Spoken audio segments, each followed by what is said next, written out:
Hey guys, welcome to another video. Today I'm going to be reviewing Amazon Flex and giving my opinion about whether it is a good side hustle or not. Like I did with my Postmates review video, I'm just going to start with my kind of overall honest opinion about Amazon Flex and then move on to some of the pros and cons. So to start off, if you don't know what Amazon Flex is, it's basically delivering for Amazon. You can do either just packages, or you can do groceries, or you can do instant offers, which is Amazon restaurants.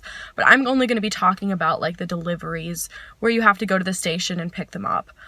So what you do as a driver is you can accept blocks that are offered in the app, and those are usually for anywhere from like 1 hour to 4 hours, and you deliver for that amount of time, and you have to go to the delivery pickup station to pick up the packages. Obviously load them in your car, scan them all.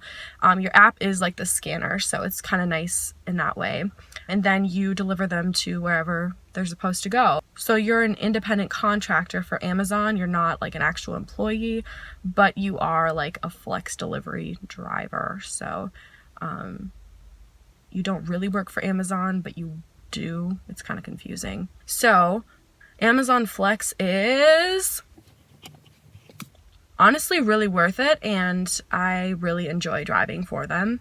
So yes, I do like Amazon Flex better than Postmates, and it's probably one of my favorite side hustle apps, definitely my favorite delivery one. So now on to some of the pros and cons.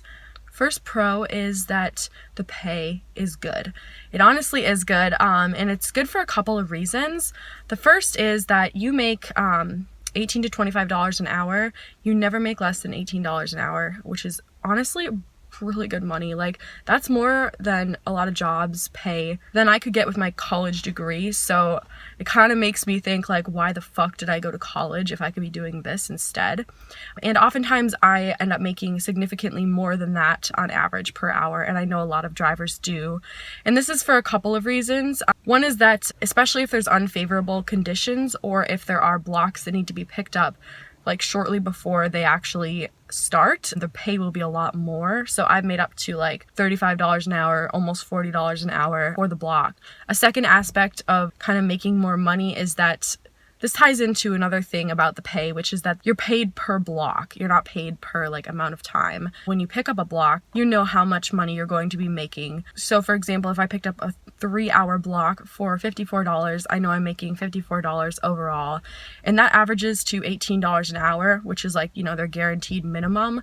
But if I complete that block in 2 hours, then I am making $27 an hour, because 54 divided by 2 is 27, and I got paid for that block and that work I did, no matter how long it took me. So that's a really good incentive to work harder and work faster, because a lot of the time you'll get done earlier. And I think that's because they don't want to piss people off, so they kind of calculate how long the block should be for the amount of packages based on like a slightly slower driver than the average person, because they don't want people to get mad that they're always going over. So if you are willing to like really hustle, you know, there's always variables like traffic that you don't know, but if you're willing to like work really hard and you kind of get your strategy down, you can usually finish your blocks in a pretty good amount of time. A second pro is the flexibility. Similar to Postmates, you have the flexibility and the opportunity to pick up blocks whenever you want, technically. Even though you do know you're picking up a block for like 3 hours, for example, you could do that or not do that whenever you want. You're not penalized for not working for a certain amount of time, which is really nice. So for example, I started working for Amazon Flex last April, so April of 2018, about 10 months ago, and I didn't really do it much. I did it for a couple months, and then I was working more hours at my other job, and so I didn't really do it for like 3 months, and I could just come back and start up right away once I moved, and that was no problem at all. So nice to have that as an option to make money when you really need it, but also to be able to say, I don't want to use this right now, and just be able to come back to it. The third pro is a little bit weird, but actually the availability of support. So I know some people do have issues with Amazon support and Amazon Flex support if you're a Flex driver, but compared to apps like Postmates, it is so nice to be able to have Amazon support there for you. You can literally request a call from support anytime, and somebody will be there to help you with whatever's wrong. So if I get to a house and there's no house there, or the place where I'm supposed to deliver is actually somewhere else, I can literally request a call from support and have them call me and help me through it anytime.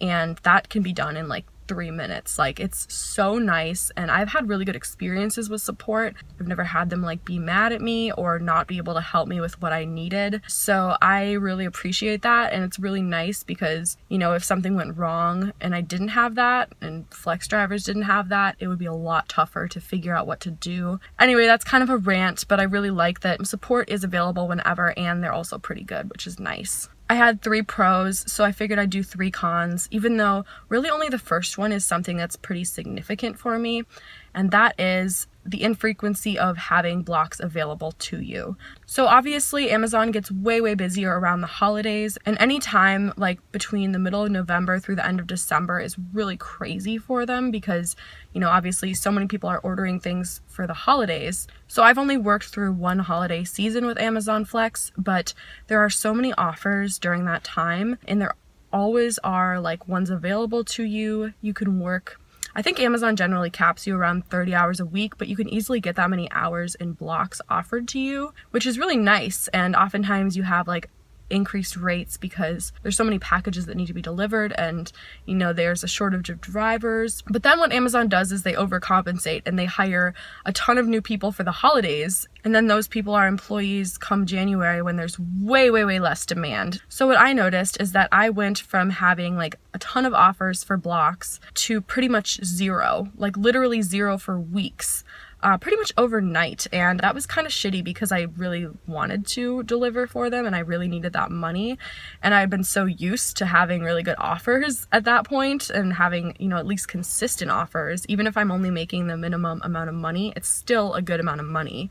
So I was frustrated by that, and, you know, there's not always blocks available. Even if you do get a decent day where there are kind of a lot of blocks available, they go super quickly. So you have to like really be on it. You have to be checking the app often, and you have to like swipe and accept the block right away or someone else is going to take it. So that's like the main con with Amazon Flex, is that you just don't know what you're going to get. And if you really depend on it for money, which you shouldn't, and the fact that I was trying to was just because I'd gotten so spoiled by like the holiday Amazon Flex, it wasn't a good thing. So anyway, that's really the main con I had. Con number 2 is that you often do have to work evenings, sometimes till like 8 or 9, because that's when so many of the delivery blocks that are available.